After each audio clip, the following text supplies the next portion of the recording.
दोस्तों, आपने नोटिस किया होगा कि जब भी आप एक नया फ़ोन खरीदने जाते हैं, ऑनलाइन हो या ऑफलाइन स्टोर पे, एक ऑफ़र हमेशा आपकी नज़रें अट्रैक्ट करता है, वो है एक्सचेंज ऑफ़र। और हम भी सोचते हैं कि एक नया फ़ोन ले रहे हैं तो पुराने फ़ोन का कुछ पैसा मिल जाएगा और नए फ़ोन की रेट भी थोड़ी अपने को कम बढ़ जाएगी, अपने को थोड़ा सस्ता पड़ जाएगा। पुराने फ़ोन का अपने को क्या ही करना है। लेकिन आपने क्या कभी सोचा है कि इस फ़ोन का क्या होता है, ये फ़ोन कहाँ जाता है और कहीं आप कोई स्कैम का शिकार तो नहीं बन जाएंगे। आज हम बात करने जा रहे हैं फ़ोन एक्सचेंज का असली प्रोसेस, कैसे बनती है रिफर्बिश्ड फ़ोन की ब्लैक इकोनॉमी, कौन सा स्कैम आपके साथ हो सकते हैं और एक्सचेंज के टाइम पे आपको कौन कौन सी बातों का ध्यान रखना चाहिए। तो फ़ोन एक्सचेंज के टाइम पे जब भी आप अपना फ़ोन देते हैं तो उसे वेंडर पिकअप करने आता है। ये वेंडर अमेजोन या फ्लिपकार्ट या फिर कैशिफाई या और कोई एजेंसी से हो सकता है। इसे ये ले जाके इनको 3 कैटेगरीज में डिवाइड करते हैं। पहली कैटेगरी है रिफर्बिशेबल फ़ोन। तो रिफर्बिशेबल का मतलब है इसको आप इसको थोड़ा सा रिपेयर करेंगे, पॉलिश करके, बैटरी चेंज करके, स्क्रैच रिमूव करके, रीसेट करके इसको मार्केट में बेच दिया जाता है। और ये फ़ोन रिफर्बिश्ड फ़ोन के नाम पे मार्केट में बेचे जाते हैं, जहाँ पे 8,000 में आपका लिया हुआ फ़ोन 12 से 15,000 में ईजिली बिक जाता है।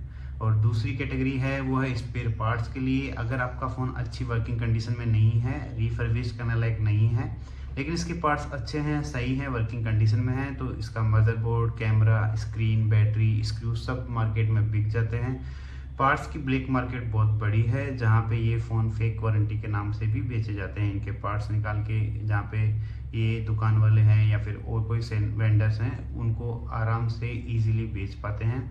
थर्ड कैटेगरी है जो इनमें फॉल नहीं करता, जैसे कि एक्सट्रीमली डेड डिवाइसेस हैं, बिल्कुल भी काम करने वाले डिवाइसेस नहीं हैं, या एकदम बहुत थोड़ा बहुत चलने वाले डिवाइस हैं, इनको ये वापस से बेच देते हैं, जहाँ पे ये चोर बाज़ार में भी बिकते हैं, या फिर इनको ये लोग ई वेस्ट में इंक्लूड कर लेते हैं। कुछ कुछ कंपनियां होती हैं जो इनको नेपाल, बांग्लादेश या अफ्रीका जैसी कंट्रीज में भेज देते हैं, जहाँ पे कंप्लाइंस के नाम पे या फिर क्वालिटी की चेक नाम पे कुछ भी नहीं होता, और वहाँ से ये मार्केट चोर बाज़ार में या कहीं और पे मूव शिफ्ट होते हैं और वहाँ पे ये इजीली बिक जाते हैं, क्योंकि कंपनियों को जो है वो ई वेस्ट के नाम पे ये सामान बहुत कम रेट में बिकेगा या थोड़ा बहुत जस्टिफाइबल रेट में भी बिक जाता है, जहाँ से ये आगे बेच देते हैं और अच्छा मार्जिन मिल जाता है।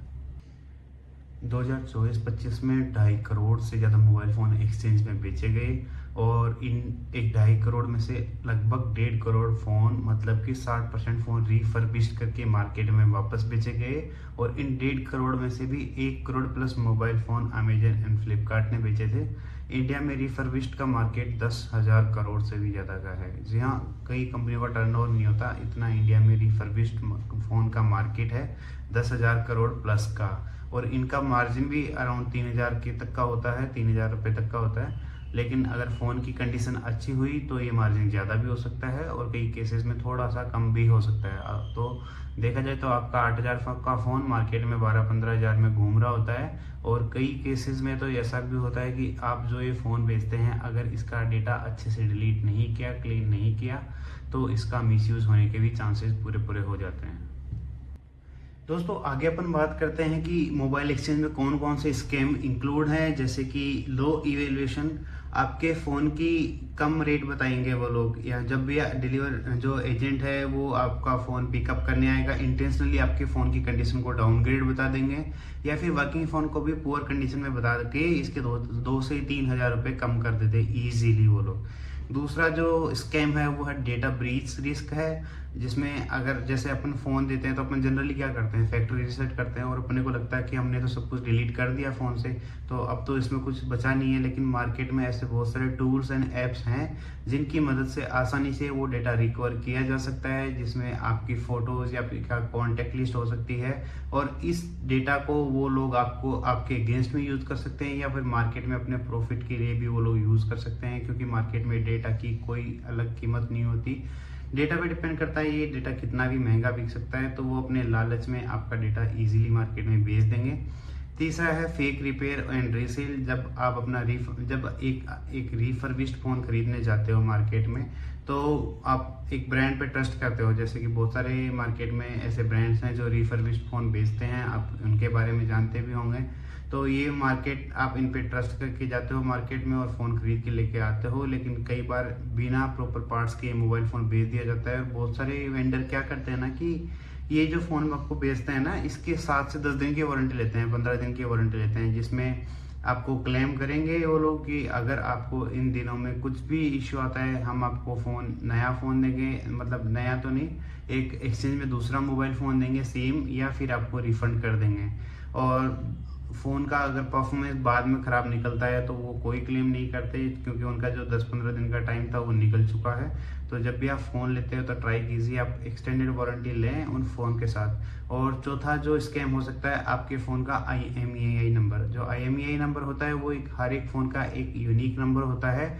इसको वो लोग इलीगल एक्टिविटीज़ में भी यूज़ ले सकते हैं, या फिर ऐसे लोगों को बेच सकते हैं जो इसका इलीगल एक्टिविटीज़ में यूज़ कर सकते हैं, और आपके ऊपर इसका इश्यू बाद में बन सकता है। दोस्तों, अब मैं आपके साथ शेयर करने जा रहा हूँ एक बहुत ही इंपॉर्टेंट एंड छोटी सी चेकलिस्ट। जब भी आप अपना फ़ोन एक्सचेंज में देते हो ऑनलाइन या ऑफलाइन स्टोर पे, आप इस चेकलिस्ट को फॉलो कर सकते हैं। जैसे कि फैक्ट्री रीसेट के साथ सिक्योर वाइप। जब आप फैक्ट्री रीसेट करते हैं तो आपको लगता है कि आपके फ़ोन से सारा इंपॉर्टेंट डेटा सब कुछ डिलीट हो गया है, लेकिन जैसे कि मैंने बताया कि ये जो डेटा आपने डिलीट किया है वो रिकवरेबल होता है अलग अलग टूल्स के साथ। तो आप आइसरेडर या श्रेडिट या और भी कोई ऐप्स जो इन कैटेगरीज में आते हैं, इनको यूज़ करके आप 3 लेयर तक का डेटा डिलीट कर सकते हो। उसके बाद में डेटा रिकवरी इम्पॉसिबल के जैसा हो जाता है। दूसरा पॉइंट है गूगल या फिर आपका iCloud अकाउंट है जो फ़ोन में आपने लॉगिन कर रखा है ऐप स्टोर पे, प्ले स्टोर पे या फिर और भी कई जगह पे, आप इसको सिक्योरली लॉग आउट कर दीजिए। क्योंकि कई बार क्या होता है ना, रीसेट के बाद में भी अगर आपका अकाउंट लॉग आउट नहीं हुआ तो आपके लिए इश्यू हो सकता है। और आप अपना IMEI नंबर है उसको नोट करके रखें, क्योंकि अगर आपका फ़ोन, आपका IMEI नंबर गलत हाथों में चला गया, इलीगल एक्टिविटीज़ में यूज़ हो रहा है, तो आपके खिलाफ इसका केस बन सकता है, आप मुसीबत में पड़ सकते हो। तो अपना IMEI नंबर नोट करके रखें। इवन आपने ये फ़ोन अब एक्सचेंज में दे दिया है, आप यूज़ नहीं कर रहे, तो भी आप इसको नोट करके हैं। इसके लिए आप डायल करेंगे *#06#, आपका IMEI नंबर पॉपअप हो जाएगा। आप इसको लिख के या फिर इसकी फ़ोटो खींच के कहीं पे भी रख सकते हैं, जो आपको फ्यूचर में ज़रूरत पड़ सकती है। चौथा पॉइंट है कि आप इसको ट्रस्टेड वेंडर्स के साथ ही एक्सचेंज करें, जैसे कि अमेजन, फ्लिपकार्ट या फिर कैशिफाई या फिर एप्पल ऑफिशियल ट्रेड इन है, इनके साथ ही आप अपना एक्सचेंज करिए, ताकि आपकी जो गारंटी है वो बढ़ जाती है कि आपका फ़ोन है वो सही हाथों में, सिक्योर हाथों में गया है, इसका कोई गलत इस्तेमाल नहीं होगा।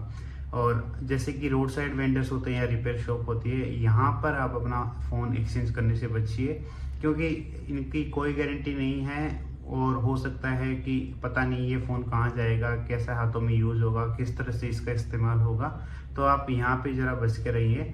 और जब भी आप अपना फ़ोन सेल करते हैं एक्सचेंज के अंदर, तो इसकी वैल्यू आप पता कर लीजिए अलग अलग ऐप्स पे जो आपका फ़ोन खरीदते हैं, ट्रस्टेड ऐप्स पे, या फिर जैसे कि कैशिफाई है, और अलग से क्विकर है, या फिर और भी कोई ट्रस्टेड ऐप्स मार्केट में अवेलेबल हैं, जिस पे आप अपनी वैल्यू कंपेयर करके और उसके बाद में बेच सकते हैं, ताकि आपका फ़ोन जब आप एक्सचेंज में दे रहे हैं उसकी सही वैल्यू आपको मिले। दोस्तों, फ़ोन एक्सचेंज एक फाइनेंशियल डिसीजन ही नहीं है, ये आपके data security and personal identity safety से जुड़ी हुई चीज़ है। आप भी अपना फ़ोन एक्सचेंज करते हैं तो मैंने जो बातें बताई हैं उसका ज़रूर ध्यान रखिए, क्योंकि फ़ोन आपकी एक डिजिटल लाइफ होती है, जिसे किसी को देने से पहले 100 बार सोचिए। दोस्तों, अगर ये वीडियो आपको पसंद आया तो इसको लाइक करना ना भूलें, और अपने फैमिली मेम्बर्स, रिलेटिव और फ्रेंड्स के साथ ज़रूर शेयर कर दीजिए, और हमारे चैनल को सब्सक्राइब कर दीजिए। फ़ोन एक्सचेंज में अगर आपने कोई गलत एक्सपीरियंस किया है तो इसे आप कमेंट्स में शेयर कर सकते हैं। मैं हूं मुकेश निमर और आप मुझे देख रहे हैं नूबलर्स पे, जहां पे आपको मिलती है सच्ची, रियल एंड लॉजिकल इन्फॉर्मेशन। मिलते हैं जल्द ही एक नई वीडियो में, तब तक के लिए stay smart, stay aware, stay safe.